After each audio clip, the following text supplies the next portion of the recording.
Imagine this. You're on top of your game, powerful, respected, and in control. People admire you, look up to you, maybe even fear you a little.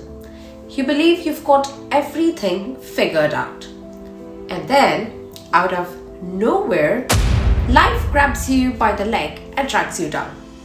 What do? Do you fight? Do you struggle thinking your strength will save you? Or do you reach out to something beyond yourself? This is the story of Gajendra, the mighty elephant, and how he learned the most profound lesson of life. A story that is not just from the pages of our history, but one that repeats itself in our world every single day, in boardrooms, in careers, in relationships, in the very fabric of modern struggles. Before we dive into it, if you find meaning in stories that go beyond the surface, stories that connect the past with the present, then hit that subscribe button and ring the bell icon for notifications. So let's explore the history the way it was meant to be: alive, relevant, and deeply personal.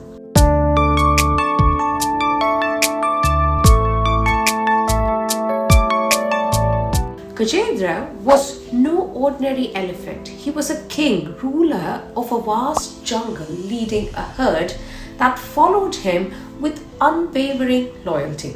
He was strong, magnificent, and unchallenged. He roamed the forest with pride, his tusks gleaming, his footsteps shaking the earth. He was, in his own mind, invincible. So one scorching afternoon, he led his herd to a beautiful, serene lake nestled in the heart of the jungle.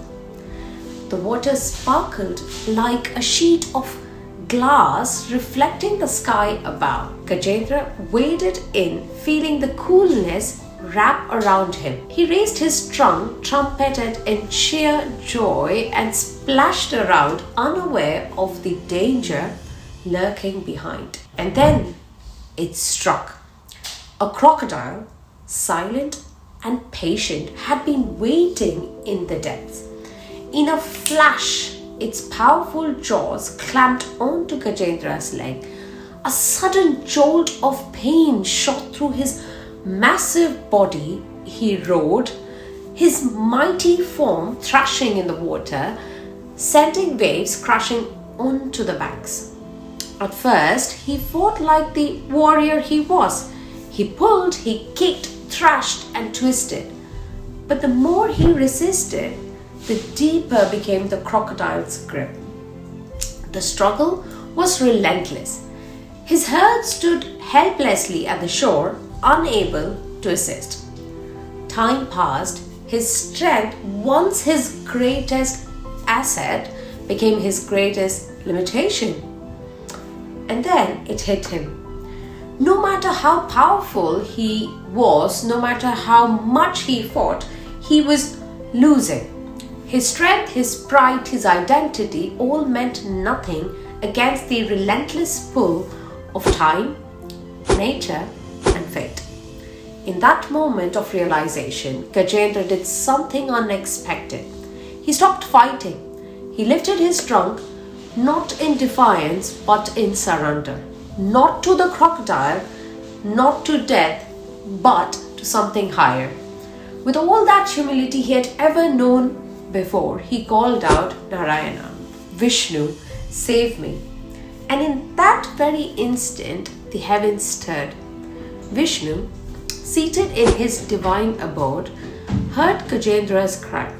Without hesitation, he rose, mounted his Garuda, and in a flash descended to the battlefield of water and struggle. With a single stroke of his Sudarshan Chakra, he severed the crocodile's hold, liberating Gajendra not just from its grip, but from the weight of its own arrogance, his belief in his invincibility. Gajendra, once mighty, had now become humble, and in that surrender, he found true freedom. Each time I think about this story, it really wells my eyes.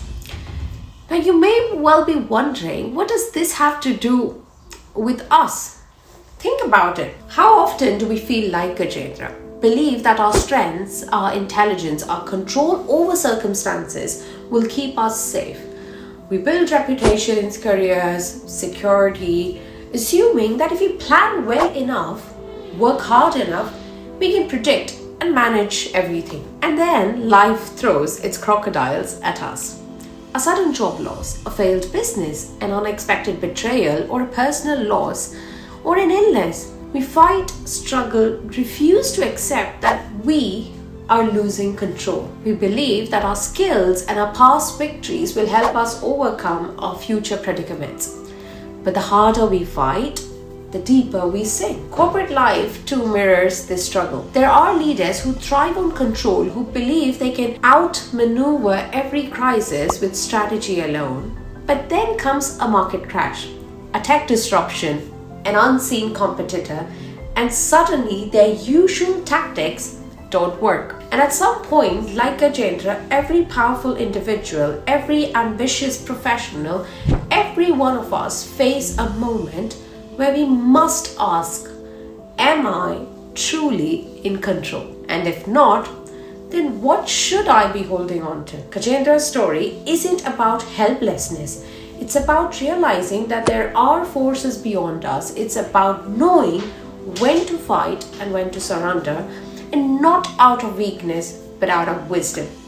Surrender doesn't mean giving up. It means recognizing that sometimes resolutions come not by force, but from faith. It means shifting from I can fix this to there is something greater that I can trust. It's in that surrender that we find clarity, the ability to let ourselves get out of the illusion of control and open ourselves to solutions that we might have never considered. So next time you find yourselves in the grips of jaw, then ask yourself, am I truly fighting a battle that requires force or one that requires faith? If this story made you pause, made you think, then share it with someone who you think might need to hear it today. And if you haven't done so already, don't forget to like, share and subscribe to Curious Pri. See you next time.